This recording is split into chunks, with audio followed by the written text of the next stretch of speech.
think the most shocking thing, and you saw my jaw drop when he said there are just as many men that came forward as women, and that actually it looked like the systemic abuse of men started really to ramp up in 2015. And I can't believe it. This is a complete monster, not because of the gender of his victims, but because clearly he had no limits. And I would actually, say that with regards to what his mother said, the statement that she released, she's clearly in denial. Right, because you can't have this wave of sort of people coming forward and this much evidence, even from the Cassie video, and still say that your son is. Well, is you see, that's interesting. That's because, bizarre. If I hadn't seen that video, yeah, I've always taken the view with all of these things, particularly since the whole Me Too thing blew up. You've got to wait for justice to be carried out. You've got to see due process take place. I think it's so important.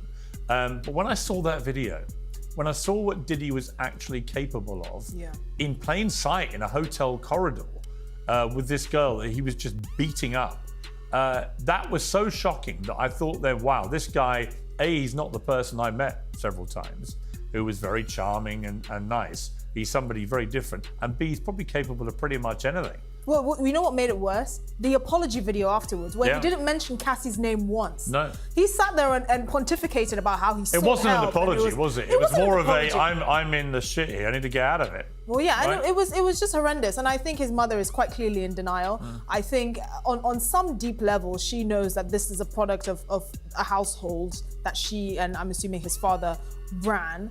I never really think that people who are predators on that level just do it because, somehow they get power and they can get away with it. You really have to have a mentality, a psychology that's imbued in you from a young age. He either grew up in an environment where respecting people, particularly women, was just not a thing, or he was entitled and raised with this idea that actually if you amass enough power, you can get away with systemically abusing people. And I think we actually need to look at the households that produce a lot of these predators, a lot of these serial rapists and sexual assaulters, than just looking at them as individuals who've decided to go rogue. It's much more systemic than that. Let me bring in Choke No Joke. Now, you were part of Diddy's entourage at a commercial event a year ago where he was welcomed like a king by fans and industry people. We've got some relay of that. This is Diddy as we knew him before this scandal erupted. It was actually just before the video got leaked as well to CNN of him beating up his then girlfriend at the time. Are you as stunned as everybody else? Choke No Joke about what's happened here to Diddy? First of all, let me say hello to you, Piers Morgan.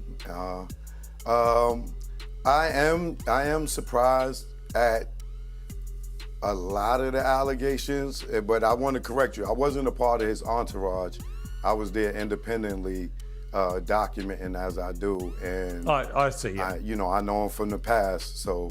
Yeah, I was there to document the revolt. But you have attended, unless I'm mistaken, you have attended these freak-off parties at the invitation of Diddy on occasion.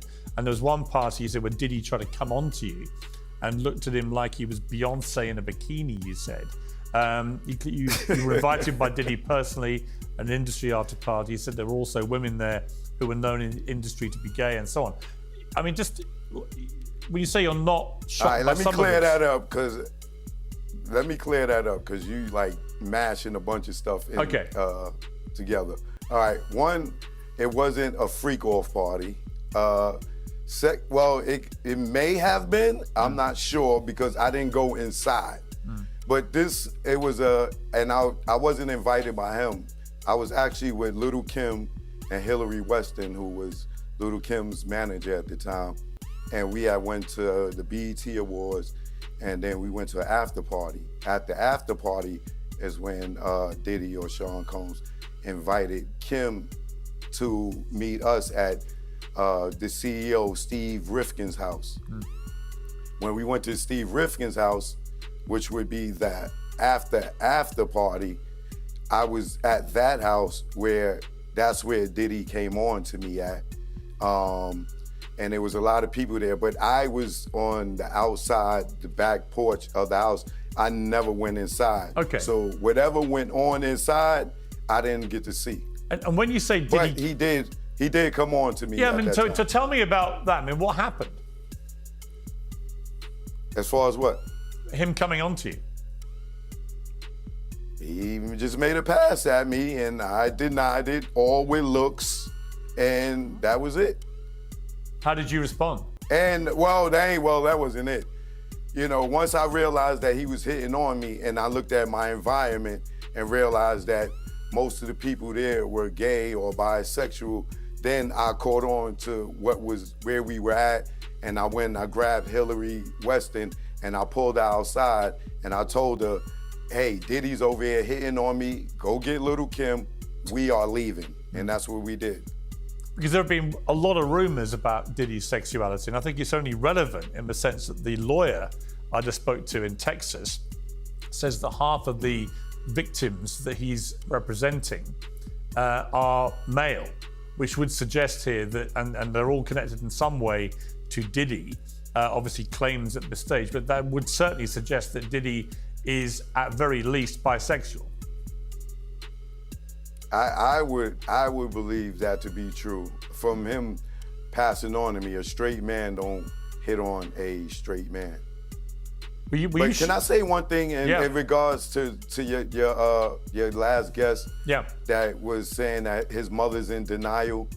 I don't think that's a fair statement for her to say, and I don't like the fact that she said he was raised in a household with a mother and father and blah, blah, blah, because I'm a guy that grew up in the projects. My mother always made sure I did right. My father always made sure I did right.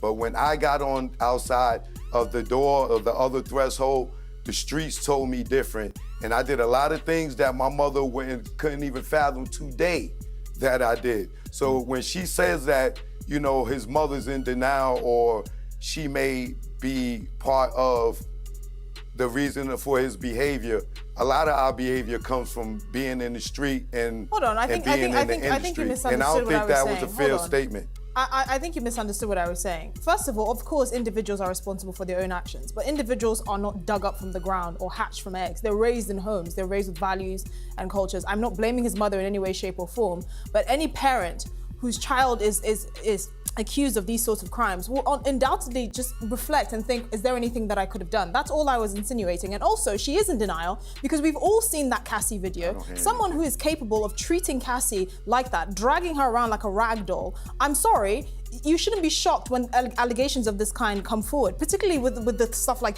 1,000 bottles of baby oil in his home. First of all, what is he doing with all of that? And secondly, those poor babies that have been deprived of their moisturizer, right? At some point, if you're looking at it objectively, you cannot be surprised after that Cassie video came out that he is also capable of doing the things that are being alleged against him. That's not to blame his mother.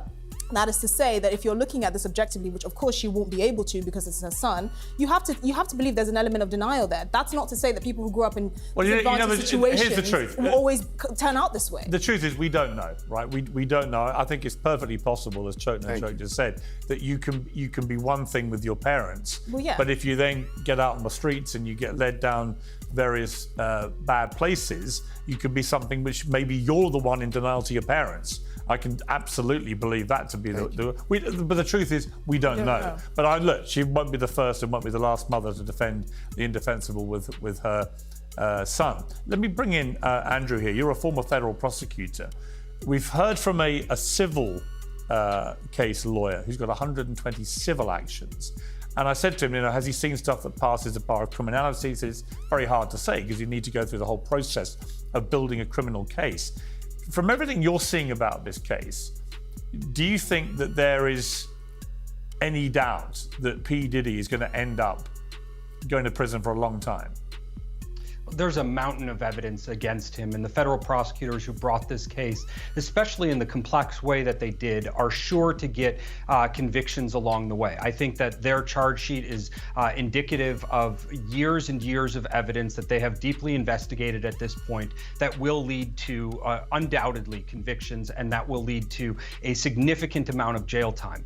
That said, there are going to be battles along the way, both in the criminal realm as well as the civil realm, because the devil is often in the details. So the prosecutors, as well as the civil attorneys, are going to have to prove their case, and in most of the situations, they're going to have to prove it on kind of a day in, day out basis. On this date, this specific thing happened. The general idea that there were orgies that happened, or the general idea that drugs may have been present, or some people did drugs, some people had feelings like if they didn't do this, they wouldn't be able to advance. Some of that stuff is not going to actually raise the charges with sufficient proof to prove either in the criminal realm or the civil realm. They're really going to have to get those criminalized elements, or in the civil case, things that look like criminal actions, the kind of removal of consent, or the pushing through these acts without consent present. And when you see over 100 people in a civil lawsuit, certainly there is concern that people are jumping on a bandwagon. Perhaps they were present and they're just saying that something non-consensual happened in one of those situations. So each of those cases are going to have to be tested. And I think the final point on, especially with Mr. Busby speaking earlier, saying that there are others that might be involved. I think the feds are going to be looking at all of those people involved and kind of giving them an option. Were you a victim? Are you somebody who we can have say something against Diddy? Or is this something where you're part of the conspiracy and we're going to add charges? Similar in the civil case, he's not naming names. Is he trying to reach hush money kind of settlements here? I think that as he's pushing forward the narrative that there were many people involved, we want to hear those names, and we want to be assured that there's not hush money agreements going on, and that he's not simply dangling the idea that he's going to drop these names before he has the opportunity to reach a settlement. Yeah, I mean, on Fox News, their lawyer Brian Claypool said if Combs doesn't testify in this case, he's dead on arrival. Would you concur with that? Testimony is something that I guess it has only some value to it, because of course he's going to deny it if he were to testify. I think what the case really comes down to is the corroborating evidence. It is difficult when an alleged victim goes in and simply testifies that this happened to me. Any case, whether it's criminal or civil, juries want some sort of corroboration. They want the feeling from the alleged victim that it happened and that it's reliable, but they want to look at that surrounding information. So are there videos that show it? And how can you interpret the different things that are in the video? What does the timeline look like, the text messages, the conversation surrounding the events? So it's all going to come down to corroboration on those individual cases. As I said, the devil's in the details. They're really going to have to prove the nuance of each case. Yeah. I mean, Chuck, you chronicled the hip hop world for a long time.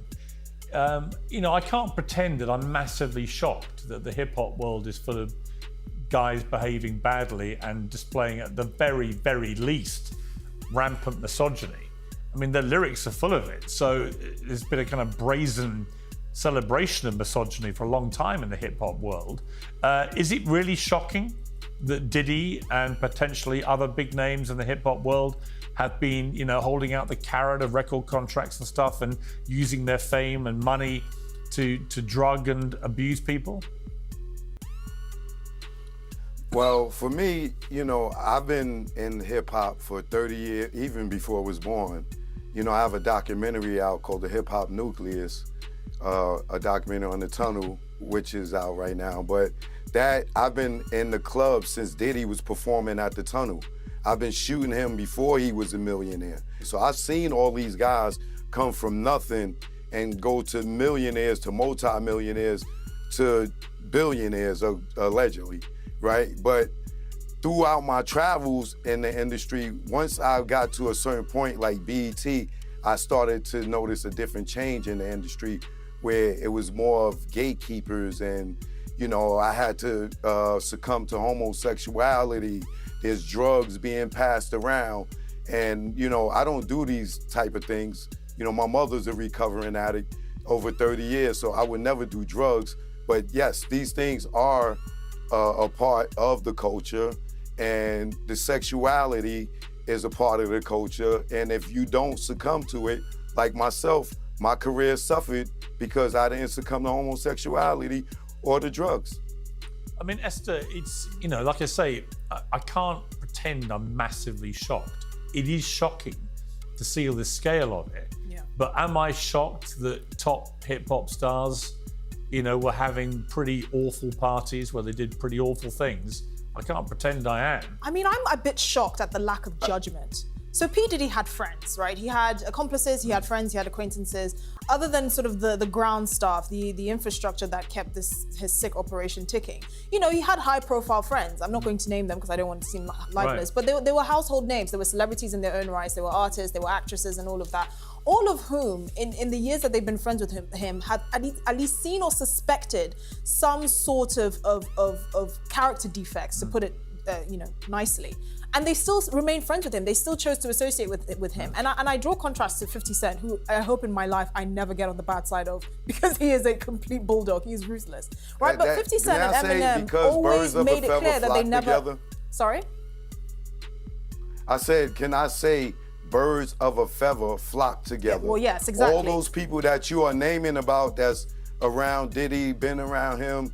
All these people, they all circled and they praised him at his time. Just 1 year ago, Diddy had the #1 album in the country with the Love album. He was celebrated. He got Lifetime Achievement Awards. He got the key to the city. They all celebrated him because they all play in the same cesspool.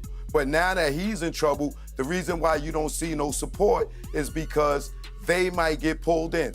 But Diddy lived a rock star life, no similar to Guns N' Roses and Aerosmith. All these guys had groupies. They all did drugs. They all went on tour. The only difference between R. Kelly and Hugh Hefner is Hugh Hefner made it to the grave with a smile on his face. All R. Kelly did was try to be Hugh Hefner.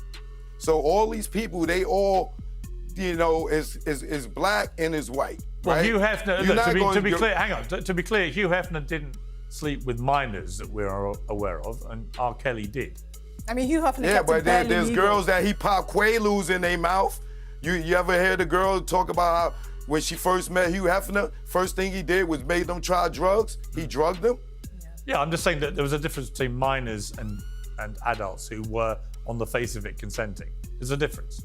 Well, the minors have not been proved yet, those allegations. And trust me, I'm not defending Diddy. I'm just saying, let's not just make it about it's just Diddy and let's not put allegations as facts until we see the facts. No, listen, I totally believe in due process. Facts. There are lots of people spraying all sorts of names out there, making all sorts of wild claims. This scandal is getting bigger every day. And we've got to remain cognizant that a lot of people have their own agendas here, might have their own feuds going on, might have their own scores to settle and so on. I was going to ask you, Andrew, just from a federal prosecutor point of view, when you get a name as big as Diddy and there's lots of money flushing around in potential settlements, how wary would you be about people just trying it on, for a cash grab? Oh, I think that's a big concern that in the exploration to get to the truth, and that's what the prosecutors are going to be trying to do here, is they're getting to the truth in a manner that they can prove beyond a reasonable doubt. There's a lot of evidence that they can use along the way. They can take the dozens and dozens of people that are making these claims and they can look to see if it fits into the wider scheme. Is that good evidence that they're going to be able to use to bolster their case? And I think one of the big missteps along the way would be if prosecutors or if the civil attorneys put forward cases or allegations that fall flat, something that is proven to be inconsistent or something that shows that one of these folks was trying to create a buzz about them or trying to go for a money grab, and then that infiltrates and pollutes the rest of the case. So the prosecutors, the civil attorneys, they've all got to be very careful to bring only truly credible cases of criminal acts, not people with regrettable positions that they were put in or things where they're looking back on this and trying to reframe it. Truly criminal activities are going to be the focus here, and making sure that those cases are highly reliable. Well, that was a bit like we saw with Harvey Weinstein, wasn't it? Where there were many, many women who came forward, but they were quite careful, the feds, in the particular cases they took, so that they could almost guarantee conviction. And I think that's what they'll probably be doing here. Is, like you say, if you overdo it and you have too many cases you put forward, and some of them are suspect and collapse, you can have a very domino effect on everything. So they'll be very cautious, I'm sure. Just on something else there, Andrew, new court documents revealed today show that Sean Combs' lawyers have apparently made a third attempt for him to get bond. Now, one of the attempts involved $50 million, which in itself said to me, this is a very serious case against him. Because for them to reject a $50 million bond was pretty unprecedented. The fact they keep trying to get it and keep having it rejected, what does that tell you? Well, it tells me that the judge sees this as serious as the prosecutors do. I mean, these are crimes that are so serious that it would likely leave Sean Combs in jail the rest of his life, or nearly for the rest of his life. So the idea that if he were released, is he going to show up to his hearings on time, and is he going to not commit further criminal activity? The judge is saying that he can't be assured of that. I think some of us are surprised that Sean Combs actually remained while the investigation was going on.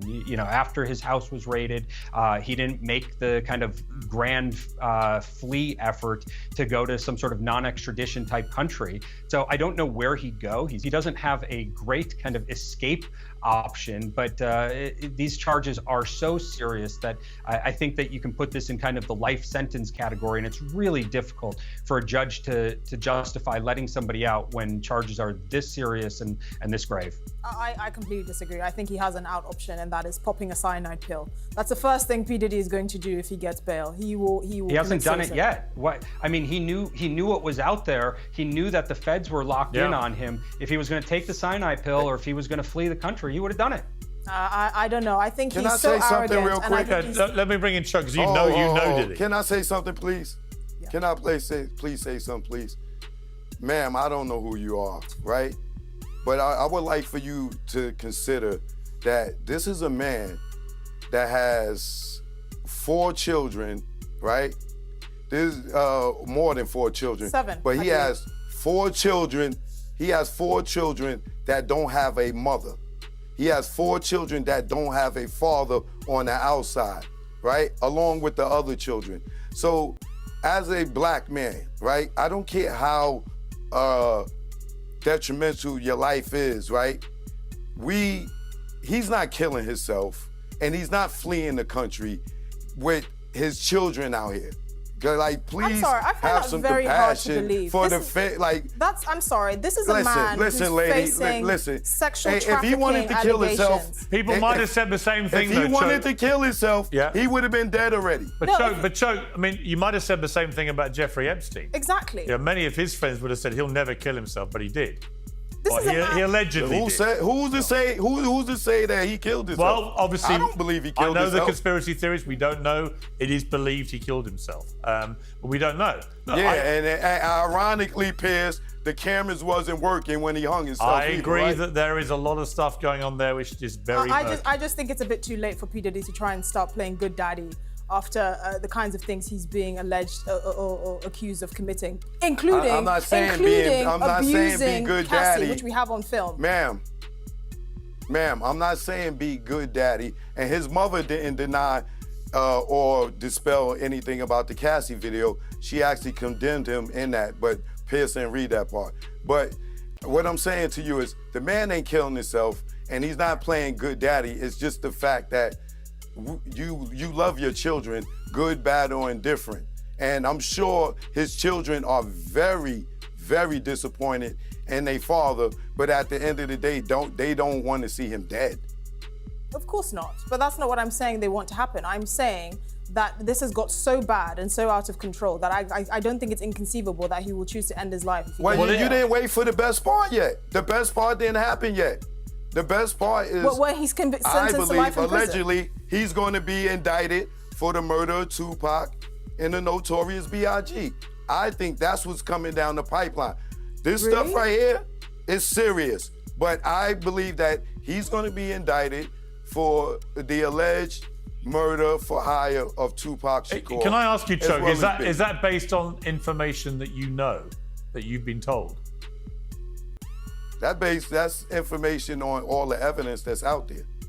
Right, but have you? I mean, do you believe that evidence is correct? Do you think there's enough evidence that says that he was involved? I believe from all the evidence that's been out there, all the people that talked on YouTube, that the quad hit. Diddy was there with Jimmy Henchman, right? Jimmy Henchman had a problem with Tupac. This is why Tupac got shot at Quad Studios. To make a long story short, at the end of it, you have a guy named Gene Dale that works for Diddy that says that he saw a check that a guy named Eric Von Zip had, and he told him that the check was for the murder of Tupac Shakur. Now, there's a YouTuber by the name of Doggy Diamonds. Gene Dale tells Doggy Diamonds, yo, you saw the check for Biggie's life? And he corrects me, he said, no, I saw the check for Pac's life. Eric Von Zip had a check in his right back pocket, and he said it came from Black Ground Records, right? Well, Jimmy Henchman was working with Black Ground Records. So if you tie the Tupac shooting at Quad Studio and you go all the way to the end of it, if there was a check, allegedly, if this was true and Diddy did pay for the hit on Tupac and Suge Knight, and that check came from Black Ground Records, it leads right back to the Quad Studios shooting where when Tupac got shot, Diddy was in the studio with Jimmy Henchman. But they don't tell that story. They make it look like Diddy was in the studio with Biggie. No, Biggie had went behind Diddy's back and got a deal with Atlantic Records and was having a secret meeting, having a secret recording session for the first Junior Mafia album. They was recording their first song. Diddy found out that Biggie was having a session. He came to Quad. He was getting ready to bust in on Biggie. But the shooting with Tupac deferred the plan, but Diddy was going to bust in on Biggie to find out that he had a whole nother deal and he was in there recording. So to make a long story short, Diddy and Sean Combs and Notorious Big Christopher Wallace had a publishing deal together. With that publishing deal, Notorious B.I.G. is to write songs and Diddy gets a portion of the money. What Biggie did, which was wrong, is he went and wrote all the stuff for Lil' Kim and Junior Mafia and lied to Diddy and told him that they wrote their own stuff. So back the day before Biggie died, Gene Dale tells the story of how he was smoking weed with Biggie and he was security. He was not supposed to be smoking. Biggie told Diddy that we need more security because Gene was high. So Gene in return tells Diddy, hey, man, Biggie, he wrote all the Lil' Kim stuff and Junior Mafia. Big and Diddy jumps in Biggie's face, say it, you wrote it, say it. And Big is like, oh man, come on Diddy, right? The next day, Biggie was dead. Well, that is what they call a dropped intro bombshell. Look, there are lots of rumors to that effect. I haven't heard it spelled out in quite the detail you just did. Absolutely fascinating. All I would say about any of it is I don't know what happened and whether he was involved in the shootings of Tupac or indeed Biggie. What I do know is that when I watched that video of him beating up his girlfriend in a hotel corridor, I thought this guy is capable of a lot of very, very nasty violence against people. And so nothing... we seen him beat Steve Stout up. Yeah. We seen him beat the dude at USC with the kettlebell. Yeah. It's no secret that he's violent. No, I'm just saying. And if somebody's that violent, they're capable of pretty much anything. I've got to leave it there. Fascinating debate. Thank you all very much indeed.